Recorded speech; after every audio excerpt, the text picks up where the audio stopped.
Daniel didn't start out wanting to be fake. He just didn't want to be invisible. He grew up in a small, noisy house where money was always almost enough. His parents tried their best, and they loved him deeply, but Daniel couldn't ignore the feeling that his life was ordinary. Too ordinary. Every night, he would scroll through social media. People his age were making it, smiling in front of big houses, sitting in cars that looked like they cost more than his entire street, traveling, winning, living, and he would whisper to himself, "One day, that will be me." At first, he tried to do it the right way. He posted simple videos, talked about hustle, motivation, dreams, the kind of things people say when they don't have much but still believe. Nobody cared. A few likes here and there, comments from friends, silence from everyone else. That silence started to hurt more than he expected. It made him feel small. So one day, he did something different. He wore his best shirt, went to a fancy hotel he couldn't afford, and pretended he belonged there. He took pictures like he was a guest, smiled like he owned the place. When he posted it, he didn't say the truth. He wrote, "Hard work is paying off." That post got more attention than anything he had ever done. And that was the beginning. After that, it got easier to lie. Not in a dramatic way. Just small things at first. A borrowed car became my new ride. A visit became my stay. A lucky moment became my lifestyle. People started following him. Slowly, then suddenly. And Daniel felt something he had never felt before. Seen, important, respected. It felt good. Too good. But here's the thing about pretending: once people believe you, you have to keep proving it. And that's where things started to change. Daniel wasn't just posting anymore, he was performing. Every picture had to be better than the last. Every video had to look richer,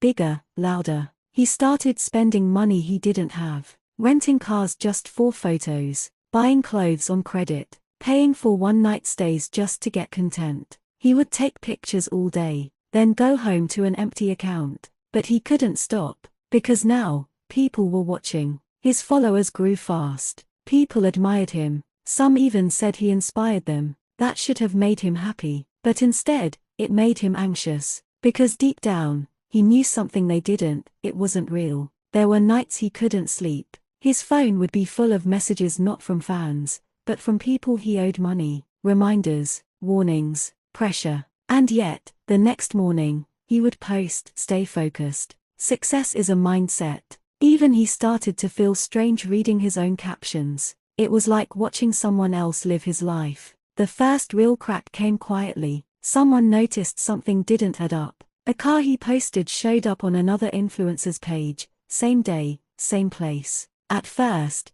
Daniel ignored it. Then more questions came, comments, doubts. He deleted them, blocked people, acted like everything was fine. But inside, panic started growing. Because once people start asking questions, they don't stop.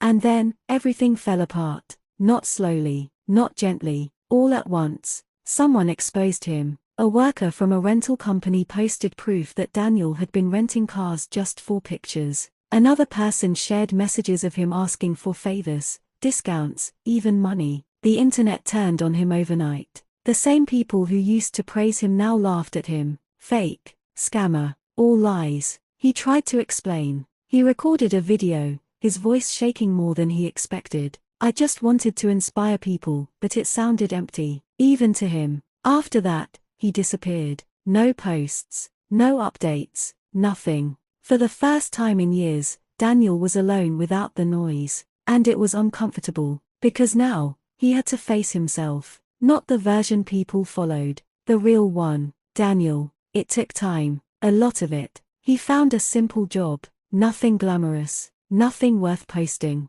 He started paying off debts little by little. Some days were frustrating, some were quiet. But for the first time in a long while, things were real. No pressure to impress, no need to pretend, just life. One day, months later, he opened his camera again. He stared at himself for a long time. No fancy background, no expensive clothes, no script, just him. He pressed record. "I lied," he said, simply. "I thought I had to be someone else to matter. But all it did was ruin me." He paused, then added, "If you're trying to fake a life, please stop. It's not worth it. That video didn't blow up overnight. But something different happened. People listened, not because he looked successful, but because he sounded real. Over time, Daniel started growing again. But this time, it wasn't about showing off. It was about telling the truth. He shared his mistakes, his struggles, his lessons, and people connected with that in a way they never did before. He never became the flashy celebrity he once pretended to be, but he became something better,